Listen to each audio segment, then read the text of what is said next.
galera, tá entrando no ar a nossa primeira edição desta quinta-feira, como sempre com muitas informações para vocês. Então, ó, já chega deixando o like no começo do vídeo que me ajuda bastante.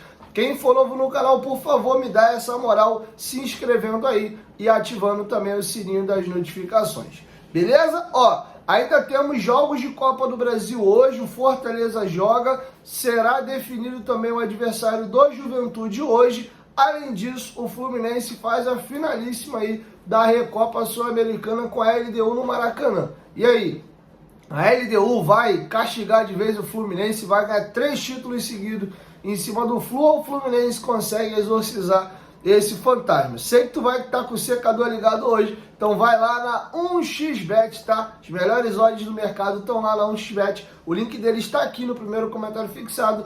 Clica lá e se cadastre para você poder começar a apostar, tá? Além de apostar lá na 1xBet, não esqueça de usar o nosso cupom promocional Futebolaco com Temudo esse ano no final, que eles dobram o seu primeiro depósito. Você ganha bônus até de R$ 1.200, tá? É uma gigante mundial, excelentes cotações no mercado, tá com a gente aqui no canal desde 2019, nessa daí eu confio, tá bom? Se você puder me dar essa moral, se cadastre lá também, você vai estar ajudando demais o meu trabalho. Esse parceiro comercial é fundamental para que o Futebolaço continue no ar. Então, me dá essa moral lá na 1xBet. Diguinho, não vou apostar agora, não tem problema. Faça o seu cadastro, quando você quiser apostar, teu cadastro já está feito, beleza? 1xBet, parceira do canal Futebolaço. Dito isso, galera, vamos às informações. Primeira situação que eu gostaria de falar para vocês, está definido o nosso próximo adversário na Copa do Brasil. Ontem, a equipe do Água Santa venceu em casa de virada a equipe da Jacuipense da Bahia por 2-1 e será a nossa adversária na segunda fase. A Copa do Brasil ainda não fez o sorteio para definir dias e horário dos jogos, mas já sabe-se que o jogo será em São Januário, confronto único, empatou, penalidade máxima, tá? Mesmo esquema do jogo do ABC. O Vasco, por ter melhor ranking, joga em casa, o jogo acabando empatado, vai para os pênaltis, tá bom? A gente empatou em 0-0 com o ABC, e aí nas penalidades máximas, Luco Orediano e Pedro Raul perderam os pênaltis, e nós fomos, naquele dia, eliminados para o ABC.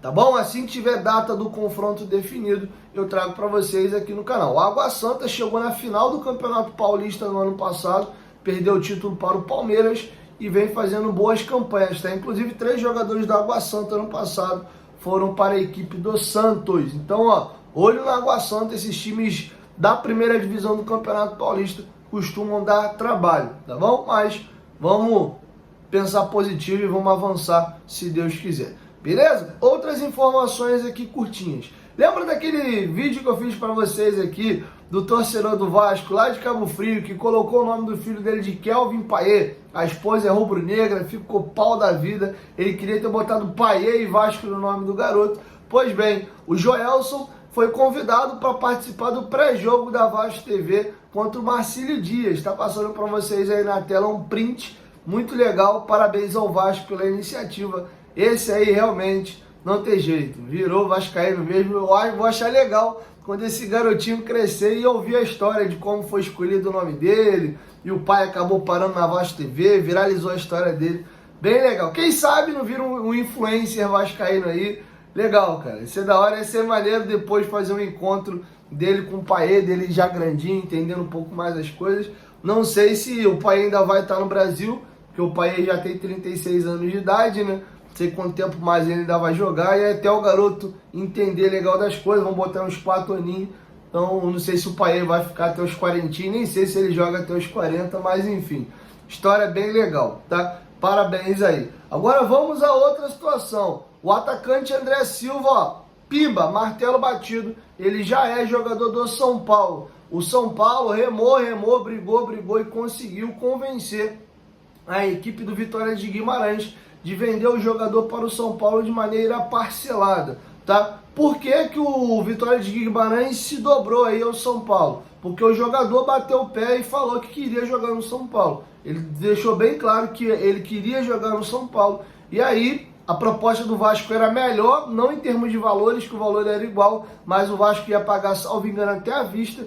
mas o jogador queria ir para o São Paulo. E como a negociação são 3 pontas, o clube que compra, o clube que vende e o jogador, então se o jogador não queria, bateu o pé, queria ir para o São Paulo, então o Vitória de Guimarães não se viu muito para onde correr. Então o jogador acertou com o São Paulo e nesta quinta-feira ele está embarcando para a capital paulista para poder fazer exames médicos e ser anunciado como novo jogador do São Paulo, tá? Então esqueçam o André Silva, o negócio de fato melou, tá bom? Outra situação, falei para vocês que o Pablo Verratti está com a média de 0,5 gol por partida, excelente média, e nesse momento, a gente só vai poder finalizar essa história o dia que ele deixar o Vasco, ou aposentar aqui, quem sabe, mas hoje, nesse momento, o Pablo Verratti tem a melhor média de um estrangeiro com a camisa do Vasco. O levantamento foi feito pelo companheiro André Garoni.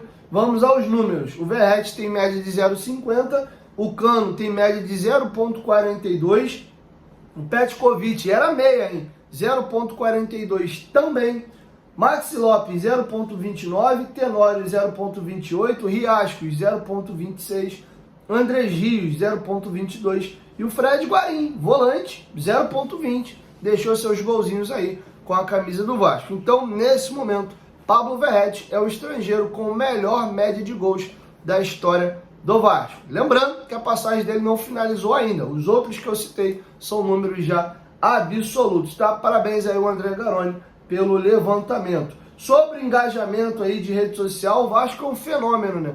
E a Samba Digital, que é uma das principais empresas que faz esses levantamentos aí de redes sociais, e sempre está fazendo levantamento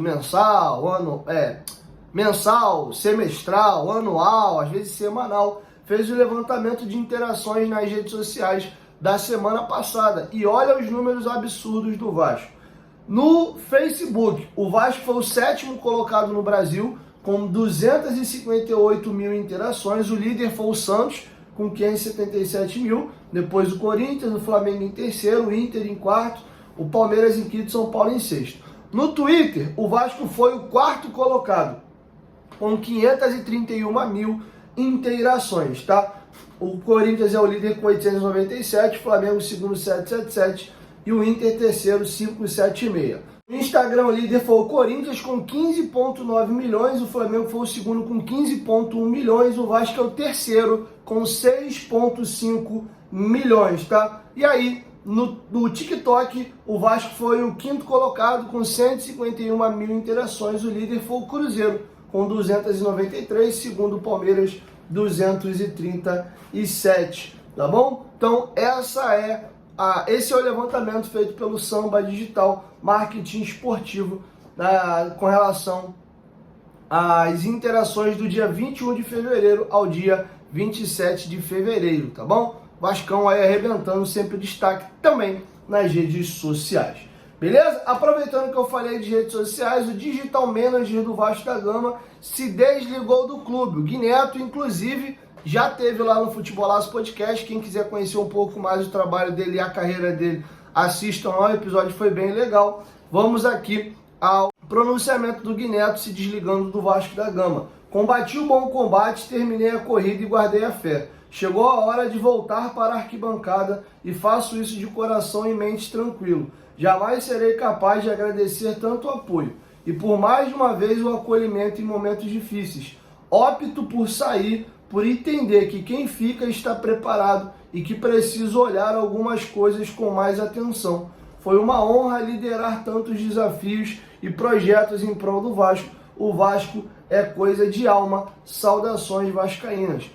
Parabéns ao Guineto pelo trabalho maravilhoso feito no Vasco. Trabalhava num período do clube sem estrutura, a estrutura do Vasco era muito precária e o Vasco já tinha muito destaque aí nas redes sociais por 2 fatores, pelo trabalho ótimo desempenhado e óbvio também pelo tamanho da torcida do Vasco e nosso engajamento, que também é uma marca registrada da nossa torcida, mas óbvio que o trabalho realmente foi muito bem realizado e na época das vacas magras, então parabéns ao Guineto e toda a equipe aí das redes sociais do Vasco da Gama. beleza? Se o Gui Neto falou que as redes sociais estão em boas mãos, eu acredito que o Gui é fera demais. Outra situação, vocês lembram que o Medel foi expulso no jogo contra o Fluminense? Ele foi a julgamento, mas foi absolvido, tá? Tomou só uma advertência, então tá livre para atuar normalmente. Bom, galera, então é isso, assim a gente vai encerrando a nossa primeira edição e logo mais eu volto com a nossa segunda edição do dia, beleza? 1, 2, 3, futebolaço, tamo junto, família, qualquer momento de volta mais, tamo junto, valeu, fui!